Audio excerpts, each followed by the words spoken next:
been thinking about this hub and how it got damaged, so I definitely wanted to cut it open. You don't have to cut these open. I just really found it interesting how it broke. Definitely wear some safety glasses when you are working with a grinder. Since I bought the grinder, I don't know the difference between a thicker wheel, it's like so, and a thinner wheel. Thinner wheels are for cutting pieces of steel, and it'll tell you up here with the actual metal cutting piece right there. And it'll tell you like certain things that you can definitely cut. The thicker ones are not as good for cutting because they're a bit thicker, and the cut you still might be able to cut metal, but it's going to be a lot slower. So I don't use those. For sharpening my lawnmower blades, I do use the 80 or the 60 depending on how I feel that it's doing its job. And these are sandpaper, so these are pretty cool. I'm favoring this other thinner bit here. I cut through a couple of barrels, so I'm definitely going to be using that. Definitely going to slice right through this. I'm thinking about a little triangle on there. All right.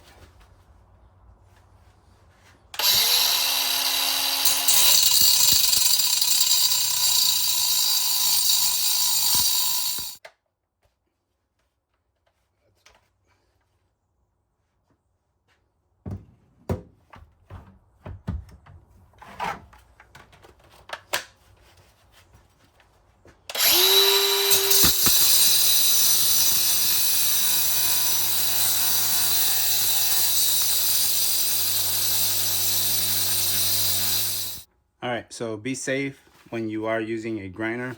This grinder, again, always came through. I like this wheel here that I use. It's really thin, so it sliced right through the actual hub on both sides. I got 2 notches. Definitely take the battery off as soon as you're done with this. And I'm gonna go ahead and put this away. So, this is pretty interesting. When it comes down to the hub itself, it is multiple parts, but I did slice right through this. I was able to cut this.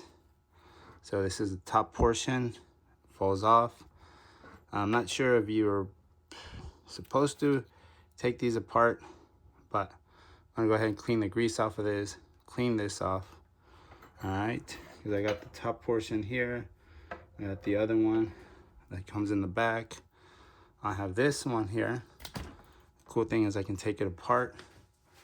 Go ahead and place this one here.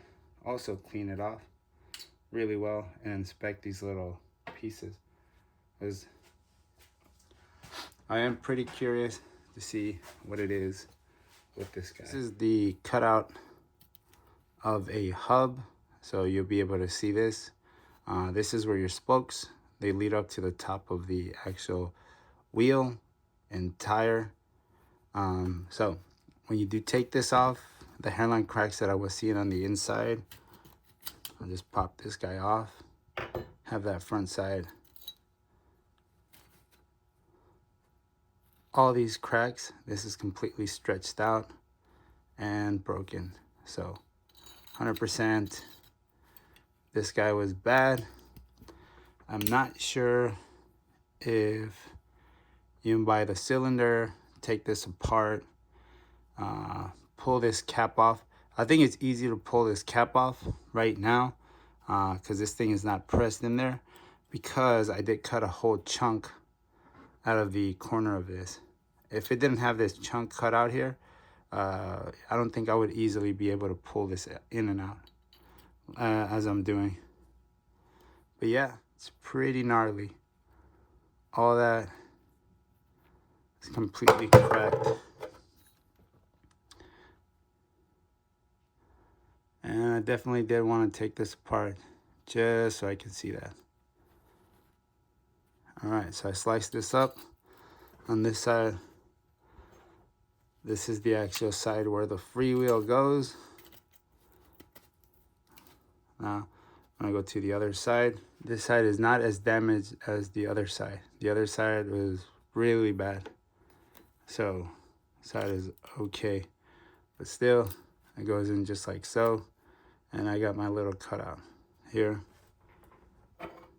No cassette goes on here, and this is pressed on there.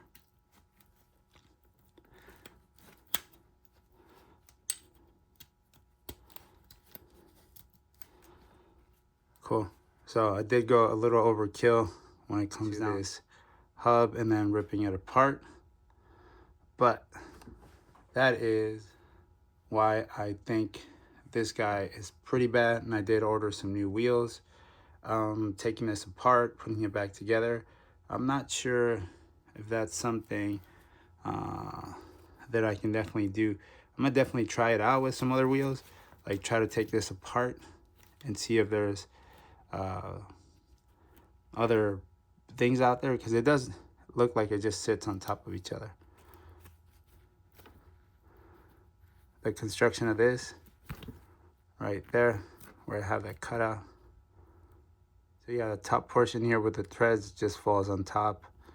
This little cup falls in the bottom and is pressed and held on by that. And then the force and pressure of the screws clamping together on the inners of this keeps this from separating. So that's how that works. That's how this hub is working. And I might try to tinker with this later to try to take it apart on a fully working one, in order for me to see if I can fix one of these. As far as this mushrooming out, it did mushroom out on this one, so that caused that maybe to bubble up and release the bearings, and everything was pressed in there, so something like that.